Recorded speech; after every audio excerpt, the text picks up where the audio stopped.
A bomb cyclone now blamed for 2 deaths and widespread damage in parts of western Washington.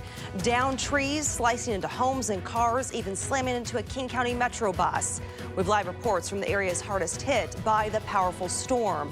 Falling trees also knocking out power to more than 500,000 customers overnight. Power crews working feverishly to restore electricity as fast as they can.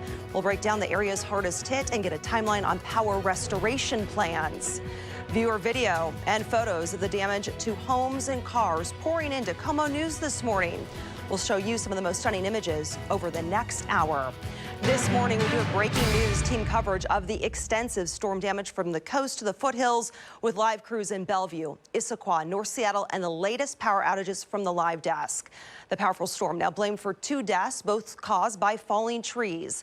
The first happened in Lynnwood at a homeless camp along Alderwood Mall Parkway. The other in Bellevue's Bridle Trails neighborhood where a tree crashed into a home. That's where we begin our team coverage with KOMO's Lee Stoll. Lee?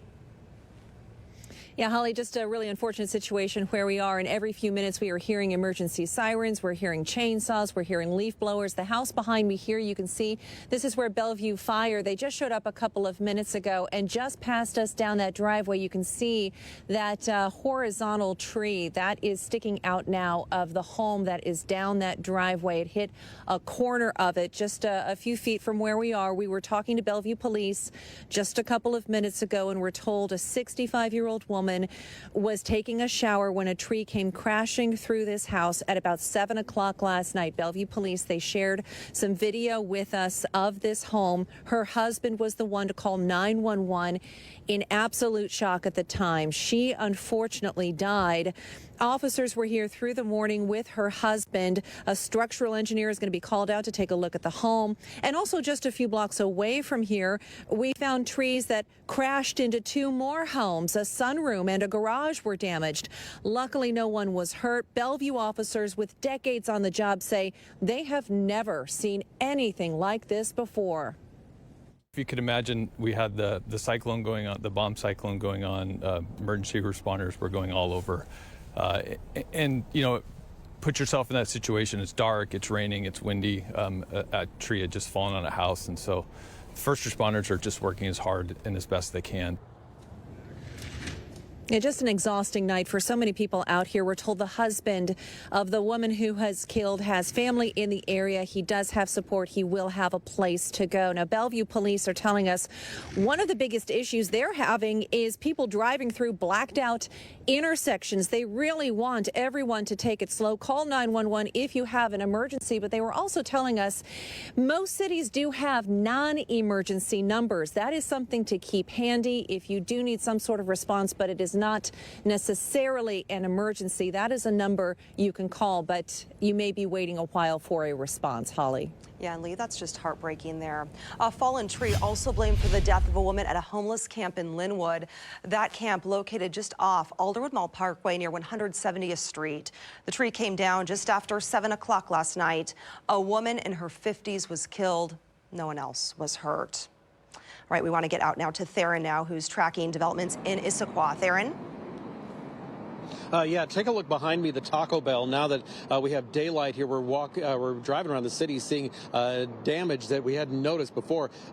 Several large trees crashing into this Taco Bell overnight. Workers are cleaning up the mess and assessing the damage right now. At the same time, power is out across Issaquah to most businesses. That's why they're closed. The strongest winds tore through the east side between 6 and 10 last night. It brought down countless trees across Issaquah and the surrounding areas. Now, today, the mayor of Issaquah is asking people to stay home if they can because so many trees are littered across the streets, toppled down and onto power lines as well. People in Issaquah are being urged not to call 911, though, unless it's a life-threatening emergency. It's just too dangerous to get emergency crews to those non-critical calls. And just how long the power could be out is anybody's guess. The mayor says people need to be ready for to be in the dark for days, possibly. Again, this picture here, this live picture, really gives you an idea of the power of the wind that was tearing through Issaquah last night. Some of the strongest winds, as I said, between 6 and 10 o'clock. A lot of people hunkered down in their homes. And we also heard from people who said they got on those community apps and community message boards and were contacting each other in the dark on their phones to find out what was going on. But now with daylight, we can certainly tell a lot was happening in the dark. Yeah, so much damage in Issaquah, a lot of cleanup to be done. Theron, thank you. Now to North Seattle, where a fallen tree crushed this first responder's vehicle. Several homes and cars there also hit by downed trees, including a bus in the Wedgwood neighborhood. KOMO's Stella Sun has been in North Seattle all morning. Joins us with a look at some of the damage there and also the cleanup underway right now. Stella. Yeah, you might even be able to hear some of the chainsawing in the background noise. There are some cleanup crews here, but I want to show you the damage still remains here. We're by 35th Avenue and 100th Street, where this blue car is crushed by this tree. Miraculously, the driver of this car, we were told by multiple neighbors, the person in the car, the driver, survived this incident. We do want to show you some KOMO 4 drone video. You can see here just the wide scale damage. This is running along 35th Avenue, where we counted anywhere from 5 to 7 large trees that has completely blocked off 35th Avenue. The folks who live in this area are trapped because there are so many trees, large trees, that are fully blocking the entire roadway. Now, we do want to share some video as well of a tree that fell into a house. This is also on 35th Avenue near 103rd Street. That is where a tree crashed into the roof of a home. Also, some significant damage further down the road. We saw a tree smash into a metro bus. That tree fell near 35th Avenue and 95th Street, so just down the road from where we're at right now. And also some stunning images, a tree falling on a City of Seattle fire support unit in a red truck. And we're told from folks who live in this area that thankfully the driver of that City of Seattle fire support unit miraculously survived that tree smashing into their truck. But back out here live, the cleanup process is only beginning. This is really, really difficult video to see. These are people's cars. These are people's homes that have been smashed and damaged from last night's storms. There's a lot of cleanup to go. A lot of folks who don't have any place to go right now. We're going to continue to move around through this area and bring you any updates that we learn. We're here in North Seattle. Stella Sun, KOMO News. Yeah, those North Seattle communities are busy this morning picking up that debris left behind by last night's powerful storm. Less than an hour ago, Mayor Bruce Harrell spoke about efforts to restore power to impacted areas.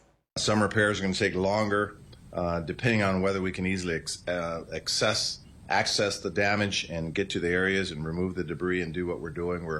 We have additional crews working on this, and again, our staff and crews are working around the clock to ensure all customers have power restored. The mayor says restoring power to the remaining customers will depend on the severity of the effects to each area. Harrell also mentioned that the number of customers without power is the largest amount recorded since 2006. Now, this powerful storm knocked out power to more than 500,000 people overnight. Utility crews working nonstop on a lengthy list of repairs that could take a while to complete. KOMO's Steve McCann at the live desk right now with the latest outage numbers and the potential lasting impact for Puget Sound Energy customers. Steve? Yeah, and this could last for some time, Holly. So the utility telling us some of its customers could be without power for days because of the extensive impacts and the damage from the storm. You can see on this map here that most of the utilities outages are on the east side and also portions of southeast King County. See it highlighted by the red there. Here's a look at where things stand at the moment. Close to 500,000 people still in the dark, just based on the numbers that we're seeing from several of our region's major utility companies. Puget Sound Energy has more than 385,000 people in the dark.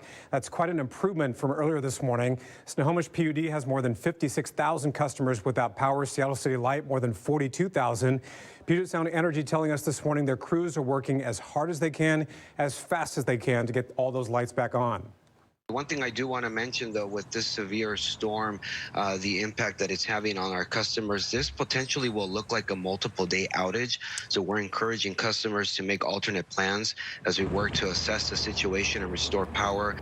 So because of all those outages, some of you might be relying on generators to power your home or businesses, appliances, that sort of thing. Bellevue Fire says it has responded to a number of carbon monoxide calls this morning, But remember, generators need to be outside, away from windows and doors, and move your car out of the garage before using one of those generators to charge those devices. Holly? Yeah, Steve, such an important reminder there. This storm packing some really powerful wind gusts. Meteorologist George Waldenberger joins us now with a look at the strength of some of those gusts, George. Take a look. There it is. That's what's left of our bomb cyclone swirling around. Very impressive looking storm. Impressive, not in a good way. Current status now 335 miles west of Cape Flattery. Its closest approach was about 300 miles from our coast, the west coast of Washington. Still, with a system like this, the winds can spread well outside of the center of the storm. Vancouver Island, a buoy, the South Brooks buoy, winds gusted more than 100 miles per hour,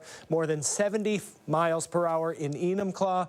That's a hurricane force wind gust. Glenoma, 71 mile per hour winds. Eastgate, Oak Harbor, Cedar Falls, between 50 and 60 miles per hour. There's also a front wrapped up in this. That front is providing a little more instability right along the coast. Not only do we have thunderstorms, but a couple of these have been strong thunderstorms. Now the heavier rain pushing into Mason County past Montesano. We have a few more thunderstorms farther south of Ocean Park. We're also watching Nia Bay, Forks, some thunderstorms just off the coast there. So we'll say goodbye to our bomb cyclone. What happens? Another weather maker moves in toward Vancouver Island on Friday. This will also be a wind producer. So coming up, we're going to talk about our threats with wind for Friday. Heads up, it's going to be another weather alert day. I'm not anticipating as strong of winds, but I'll walk you through what I am expecting coming up. Holly?